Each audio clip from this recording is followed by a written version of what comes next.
pagi anak-anak. Selamat pagi Ibu. Apa kabar hari ini? Baik Ibu. Oke, semua baik. Soalnya ada yang sakit toh? Tidak. Oke. Nah, semua makan kok belum? Sudah. Makan apa tadi? Makan bubur Ibu. Oh, oke, pintar. Ya, baik. Nah, sebelum kita memulai dengan pembelajaran kita hari ini, kita akan sama-sama menghadap Tuhan di dalam doa. Namun, Ibu yang akan memimpin kita dalam doa. Nah, semua sudah tahu toh sikap berdoa yang baik itu seperti apa? Sudah. Oke. Nah, semua lipat tangan untuk kita berdoa. Berdoa mulai. Berdoa selesai. Oke.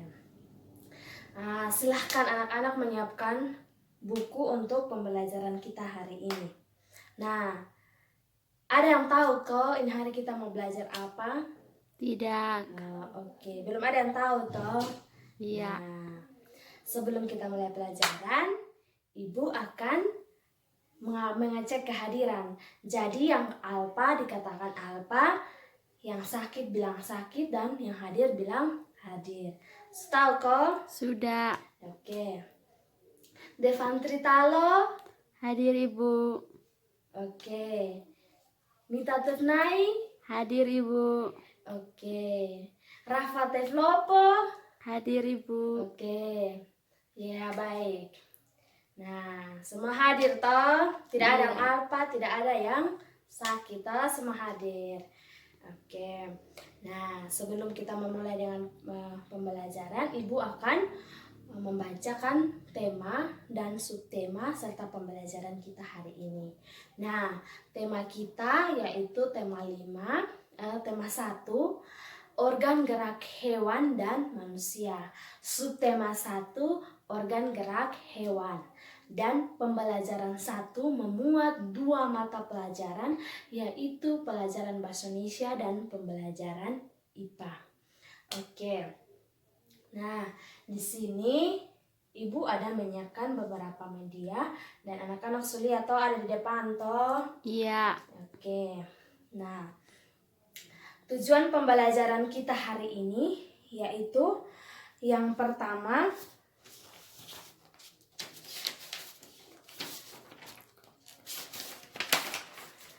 nah, tujuan pembelajaran kita itu ada 4 hari ini.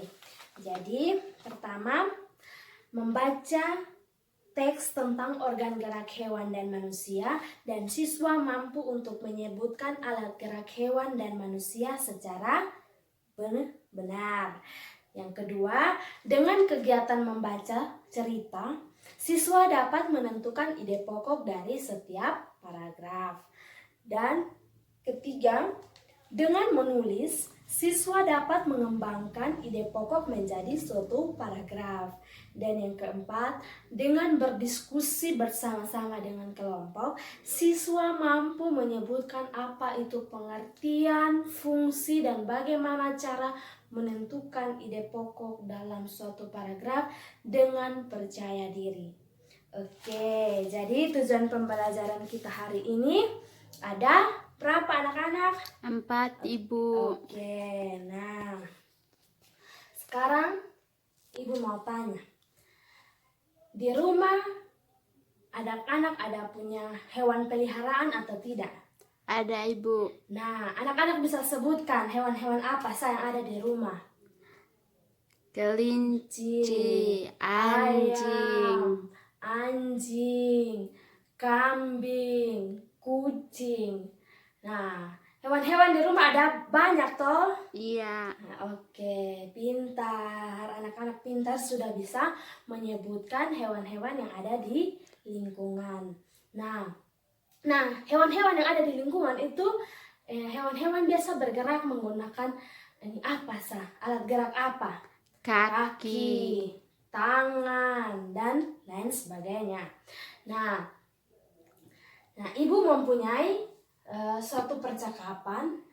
Percakapan di sini ini ada percakapan tentang seorang ayah dan seorang anak berbicara mengenai alat gerak hewan yaitu kelinci. Nah, anak-anak bisa baca di sini nih. Ini Pak, lucu ya kelinci itu, bulunya tebal dan gerakan-gerakannya lincah. Kenapa sih Pak kelinci bisa meloncat dengan berlari dengan lincah seperti itu ya Pak?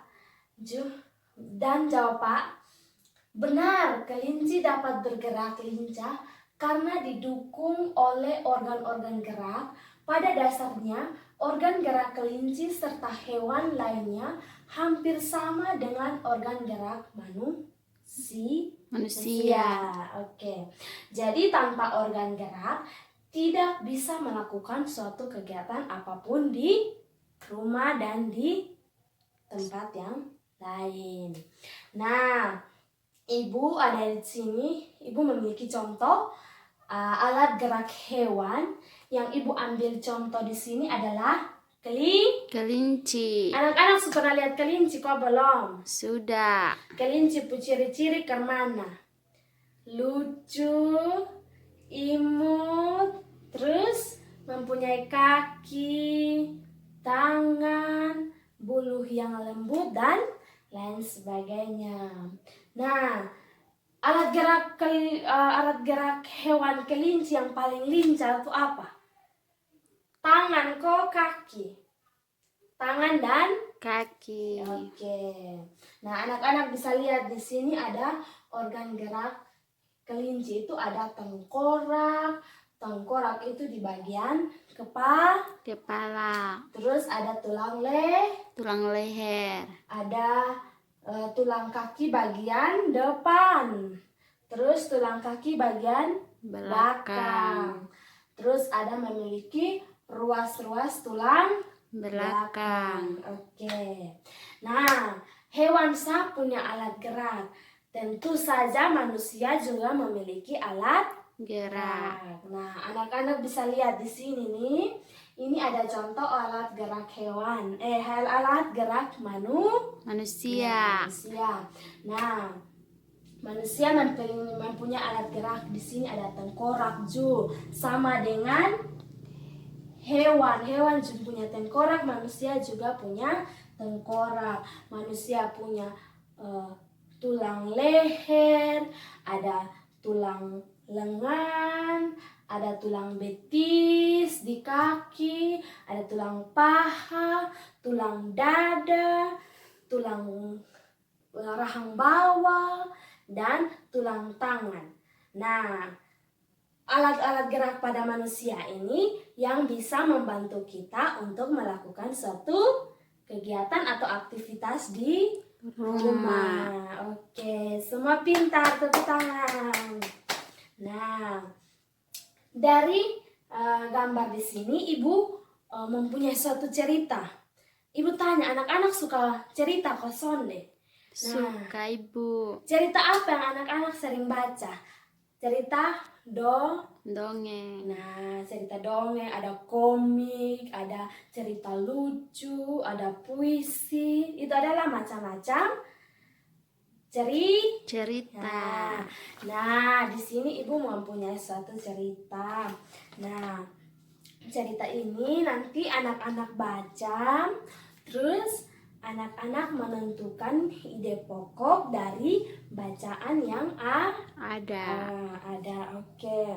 Nah, tapi sebelum Ibu memberikan anak-anak untuk mengerjakan, Ibu ada punya satu lagu alat gerak hewan dan manusia. Anak-anak bisa dengar ya.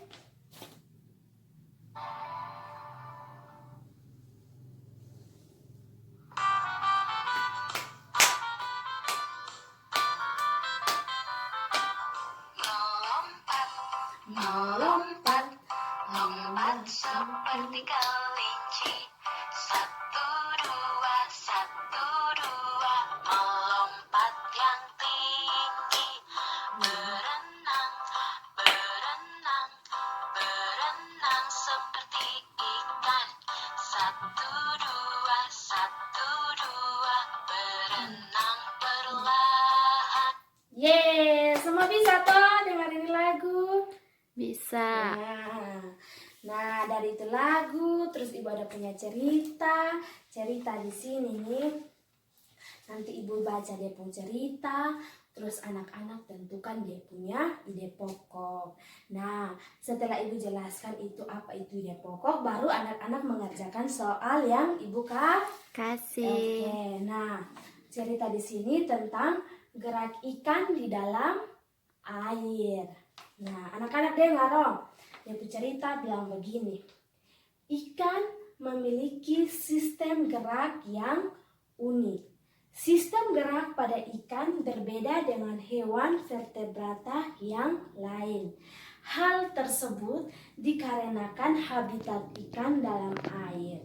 Ada di dalam air. Nah, dari cerita ini anak-anak tahu ini ide pokok ada di mana dan dia kalimat yang jelas ada di mana. Nah, ibu jelaskan sedikit dong. Ide pokok tuh ada di awal dari sebuah paragraf atau ada di satu kalimat utama dalam paragraf. Nah, anak-anak bisa temukan ide pokok itu dari cerita. Nah, dari cerita yang ada nih, ide pokoknya yang mana? Coba. Ikan memiliki sistem gerak yang unik. Nah, ini adalah ide pokok dari paragraf. Nah, selanjutnya dia masuk dalam kalimat berikut itu disebut dengan kalimat penjelas. Sudah mengerti kok anak-anak? Sudah. Nah, dari tadi cerita yang ada ini, dia punya kalimat utama itu adalah ikan memiliki sistem gerak yang unik. Sedangkan kalimat penjelasnya adalah sistem gerak pada ikan berbeda dengan hewan vertebrata yang lainnya. Oke, bisa kok? Sudah Ibu. Oke, sama pintar tepuk tangan. Nah, dari cerita tersebut, ibu juga ada mau kasih cerita nih. Nih cerita yang baru. Nanti anak-anak duduk dengan baik dan baca ini cerita. Terus anak-anak tentukan ide pokok dan dia punya kalimat Penjelas. Oke, silahkan ibu bagi dan masing-masing kerja ya. Oke. Anak-anak sudah bisa tentukan ide pokok dari itu cerita kok? Sudah Ibu. Ya. Nah, ibu tanya dah. Dari itu cerita ada berapa paragraf? Ada 5. Nah, itu cerita berbicara tentang apa? Organ gerak, hewan dan manusia. Nah, ide pokok ada di paragraf ada berapa? Ada 5. Jadi dalam setiap paragraf terdapat satu kalimat. Kita tentukan toh dia pencerita, dia paragraf, dia ide pokok. Bisa toh? Sudah Ibu. Oke. Nah, sekarang anak-anak ibu mau duduk dalam kelompok. Jadi mulai berhitung dari angka 1 sampai 4, buat 4 kelompok dan masing-masing siswa duduk dalam kelompok. Sudah kau duduk dalam kelompok? Sudah Ibu. Oke, nah tugas di sini adalah dari cerita yang telah anak-anak buat dan menentukan ide pokok. Nah, sekarang tugas berikut adalah yang ide pokok yang anak-anak buat itu anak-anak kembangkan menjadi suatu paragraf yang Baik. baru. Oke, jadi dari ide pokok yang ada anak-anak kembangkan menjadi suatu paragraf yang baru. Dan setelah kembangkan, anak-anak juga bisa buat dalam kelompok yang sama. Anak-anak buat dengan pemahaman sendiri apa pengertian dari ide pokok, fungsinya ide pokok itu untuk apa, dan bagaimana cara menentukan ide pokok menurut pemahaman anak-anak. Dan anak-anak bisa tulis dalam kolom yang telah ibu sediakan di sini. Bisa? Bisa Ibu. Oke, ibu bagi dan masing-masing kelompok silahkan berdiskusi dengan waktu 15 menit dari sekarang. Anak-anak sudah bisa buat toh, bisa kembangkan itu ide pokok toh? Sudah Ibu. Oke. Setelah kembangkan, sudah bisa menentukan pengertian, fungsi, dan tujuan ide pokok? Sudah? Sudah, Ibu. Oke. Nah, Ibu mau tambah sedikit. Ibu mau tambah apa itu pengertian ide pokok, fungsi ide pokok, dan bagaimana menentukan ide pokok. Nah, di sini pengertian ide pokok adalah suatu ide atau gagasan yang menjadi pokok pengembangan dalam suatu paragraf. Ide pokok ini terdapat dalam kalimat utama. Nah, tadi anak-anak sudah bisa jelaskan tuh kali ide pokok itu terdapat di kalimat utama di awal Paragraf. Nah, yang berikut fungsi. Fungsi ini ide pokok itu adalah untuk mempermudah anak-anak dalam menentukan suatu ide pokok. Sudah bisa toh? Sudah, Ibu. Dan yang berikut cara menentukan ide pokok. Ada 5 langkah yang harus kita pakai untuk menentukan ide pokok dalam suatu paragraf. Yang pertama, kita harus baca seluruh isi dari teks tersebut. Setelah kita membaca, kita mengetahui itu cerita berbicara tentang apa, baru kita bisa menentukan dia punya ide pokok. Terus kita cermati juga kalimat-kalimat. Setelah cermati, kita sudah mampu untuk menentukan dia punya ide pokok. Nah, setelah itu anak-anak tandai dari itu cerita tuh dia ide pokok ada di bagian mana dan dia informasi tentang apa. Itu adalah langkah yang tepat untuk anak-anak mampu menentukan ide pokok dari suatu kalimat dalam satu paragraf. Oke. Tepuk tangan hari ini. Semua masih semangat? Masih, Ibu. Oke, tapi karena waktu sudah selesai, jadi kita tutup pembelajaran kita hari ini. Nah, tapi sebelum Ibu tutup Ibu pembelajaran, Ibu mau kasih kesimpulan untuk materi kita hari ini. Nah, kesimpulannya di sini bahwa manusia tidak dapat bergerak sendiri tanpa dibantu oleh alat gerak. Nah, alat gerak itu berupa kaki, berupa tangan, berupa kepala, dan lain sebagainya. Begitu pula dengan hewan. Hewan juga tidak terlepas yang dari namanya alat gerak.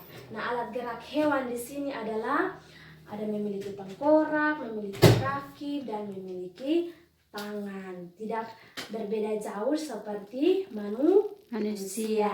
Oke. Terus ide pokok. Ide pokok itu terdapat di dalam kalimat utama dalam satu paragraf. Jadi ketika anak-anak mau menentukan, anak-anak harus baca dia punya cerita dulu. Cerita itu berbicara tentang apa, baru setelah itu anak-anak menentukan dia punya ide pokok. Oke. Baik. Itu adalah kesimpulan untuk pembelajaran kita hari ini. Dan kita akan menutup pembelajaran kita. Namun sebelum itu kita sama-sama akan berdoa. Dan Ibu minta salah satu siswa untuk memimpin kita di dalam doa. Oke. Terima kasih buat teman yang sudah memimpin kita dalam doa. Dan sampai jumpa lagi di pembelajaran berikutnya. Terima kasih.